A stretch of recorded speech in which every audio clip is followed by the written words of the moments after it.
الحمدللہ رب العالمین والصلاة والسلام علی سید الانبیاء والمرسلین وعلی آلہ وصحبہ اجمعین۔ السلام علیکم ورحمۃ اللہ وبرکاتہ۔ معزز سامعین و ناظرین، ایک بھائی نے سوال پوچھا ہے، پہلے بھی ویڈیو میں بتاتا رہتا ہوں، آپ سے گزارش کرتا ہوں کہ میری ترجیح ان لوگوں کو زیادہ ہوتی ہے جو سوال کرتے ہیں مجھ سے، تاکہ مسائل کا جو ہے وہ حل نکلے۔ اس سے ایک نے سوال پوچھا تو اس کا فائدہ بہت سے لوگوں کو ہوتا ہے۔ کچھ ایسے ہوتے ہیں جن کے پاس وسائل نہیں ہوتے، پوچھنا چاہتے ہیں لیکن وہ پوچھ نہیں سکتے کہ کس سے مسئلہ پوچھیں۔ تو ایک دوست نے مسئلہ پوچھا ہے، اس کا جو ہے فائدہ تقریباً تمام کو ملے گا جو اس قسم کے مسائل جو ہے وہ انٹرسٹڈ ہیں، پوچھنا چاہتے ہیں۔ سوال یہ ہے کہ یہ ہے ڈاکٹر شکر اللہ صاحب، انہوں نے سوال پوچھا ہے کہ دم کروانا، تعویذ پہننا یا تعویذ لٹکانا گھر میں، دکان میں، سواریوں میں کیسا ہے؟ تو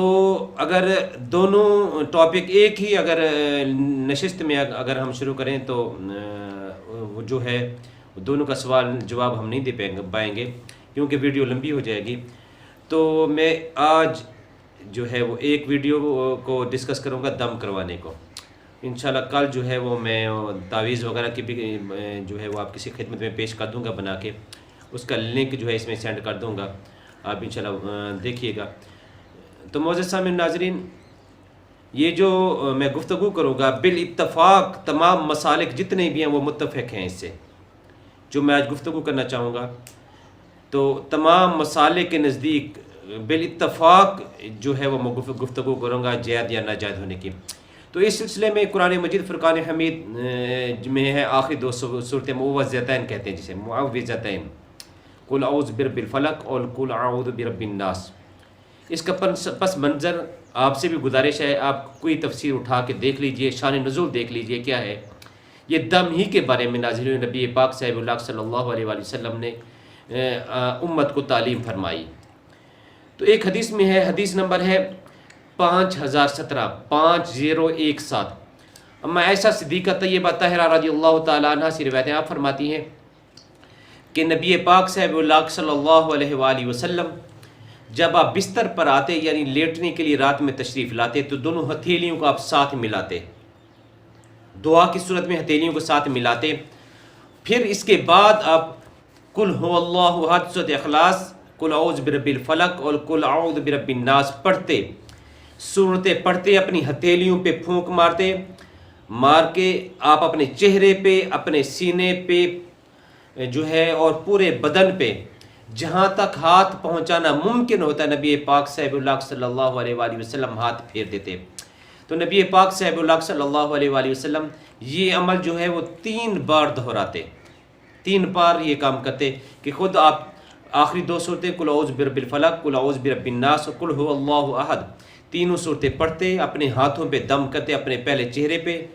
پھر ہتھیلیوں پہ، پھر اپنے سینے پہ، باقی تمام جسم پہ نہ آپ وہ ہاتھ پھیر دیتے۔ ایک دوسری حدیث ہے، حدیث شریف جو ہے وہ مسلم میں کی ہے، 5732 نمبر ہے حدیث کا۔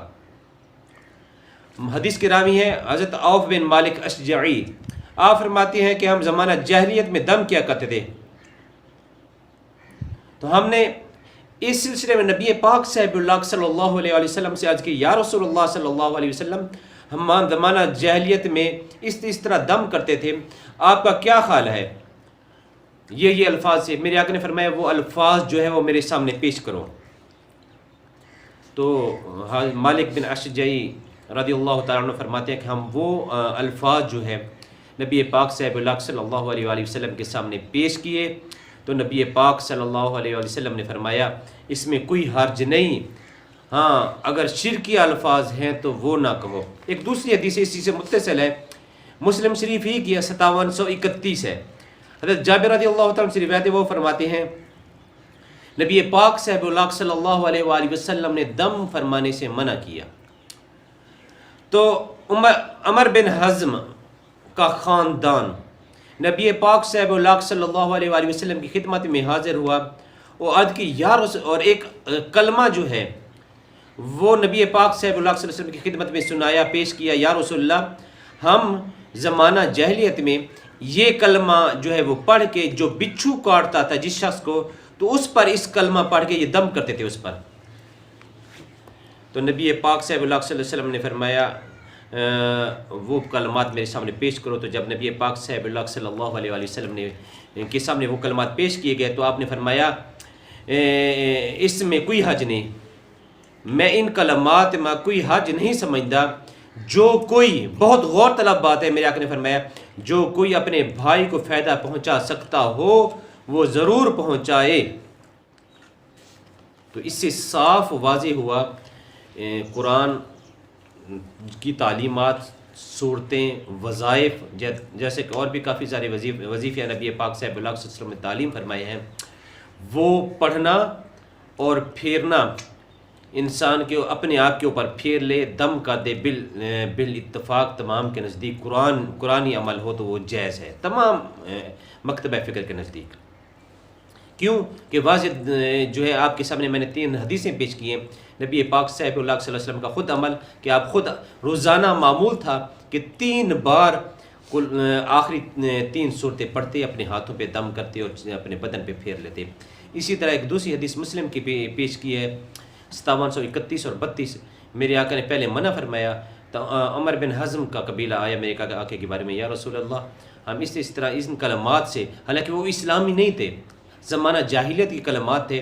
دم کرتے ہیں۔ میرے آقا نے فرمایا جو کوئی اپنے بھائی کو فائدہ پہنچا سکتا ہو تو وہ پہنچائے، ہاں اگر اس میں شرکیہ کلمات نہ ہوں۔ بالکل ایسے ہی ہے۔ تو شرکیہ کلمات جو ہیں بالاتفاق تمام مسالے کے نزدیک ایسے الفاظ جس میں جو شریعت سے ہٹ کے ہوں، جن کا پڑھنا شریعت میں جائز نہ ہو، معیوب الفاظ ہوں، ناجائز الفاظ ہوں، جو قرآن و احادیث کی تعلیمات کے متصادم الفاظ ہوں، وہ پڑھنا، وہ دم کرنا، کسی کے اوپر پھونکنا بالاتفاق ناجائز ہے۔ ایسے کلمات جن احادیث میں ہے، نبی پاک صلی اللہ علیہ وسلم نے تعلیم فرمائے، صحابہ کرام رضوان اللہ تعالیٰ علیہم اجمعین کی تعلیمات ہیں اور یا تابعین کی تعلیمات ہیں، یا جو صحابہ کا معمول رہا، ایسے کلمات پڑھے، اپنے اوپر دم کر دے یا کسی دوسرے کے اوپر دم کر دے تو بالاتفاق تمام مسالے کے نزدیک وہ جائز ہے۔ تو یہ چھوٹی سی ویڈیو تھی دم کے بارے میں کہ شرکیہ کلمات نہ ہوں تو وہ بالاتفاق حرام ہے۔ آخری بات کہہ دیتا ہوں، شرکیہ کلمات تمام مسالے کے نزدیک حرام ہیں۔ ہاں قرآن و احادیث کی تعلیمات کے مطابق دم ہو، میرے آقا کے فرامین کے مطابق دم ہو، جو میرے آقا فرماتے تھے، وہ کسی بھی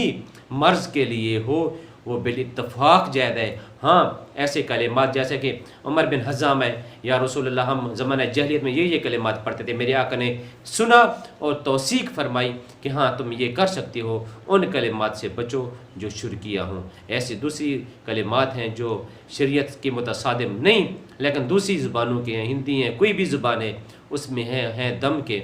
تو وہ جو ہے وہ جائز ہیں۔ اللہ رب العزت ہمارا حامی و ناصر ہو، اللہ تبارک و تعالیٰ وبا اور بلا سے ہمیں محفوظ رکھے، آمین بجاہ نبی الامین صلی اللہ علیہ وآلہ وسلم۔ السلام علیکم ورحمۃ اللہ وبرکاتہ۔